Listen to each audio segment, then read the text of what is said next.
Hi, and welcome back to CoachAndPlayBaseball.com. This is Coach Dave Holt, the Coach Whisperer, and we're going to talk about a topic today that's probably, I think, one of the biggest problems in youth baseball today, and that's the interaction between in-game coaching and hitting, and the interaction that goes on between the coaches and the hitters between pitches when the batter's in the batter's box. I can't think of any other sport besides baseball, youth baseball specifically, that this banter goes back and forth, this almost in-game coaching clinic, maybe 5-10 second clinic between every pitch, especially if a hitter goes up there and swings and misses or fouls the ball off.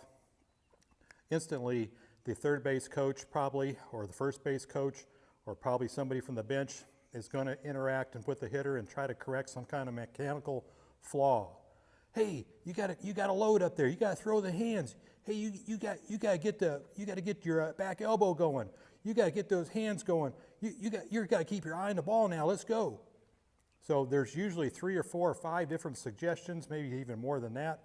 And then the people from the bleachers start poking their nose in the business too, trying to help out. So you got all these adults trying to help out these young hitters, 7, 8, 9, 10, 11, 12-year-old hitters, 13, 14, trying to help them out with all these suggestions, but it ends up backfiring. It ends up causing all kinds of mind clutter, causes tension, anxiety, pressure, and confusion. Hitters are trying their hardest up there to get a good swing, get a good hit, but they get an onslaught of this suggested mechanics of what their body's doing, and they do everything except try to help them hit the ball. And so this over-assistance, over-coaching, over-analyzing every single swing, and then wait until you hear one of the hitters swing at a bad pitch, high or real low. Listen for the oohs and the ahs in the crowd as soon as a pitcher swings one over his head or down by his feet. And then, man, let those coaches go unleashed on that.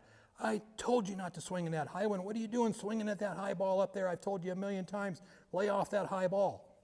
Well, now the kid gets all tentative and everything. He's all scared a little bit, tired of getting yelled at. So what's he going to do the next pitch? He's probably going to let the one go right down the pipe go by, because he's probably saying, man, I get tired of getting yelled at here, so I'm just going to stop swinging at all. Okay?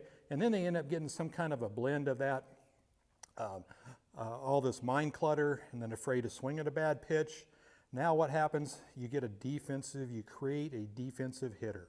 A hitter that's got so much hesitation, afraid to make a mistake.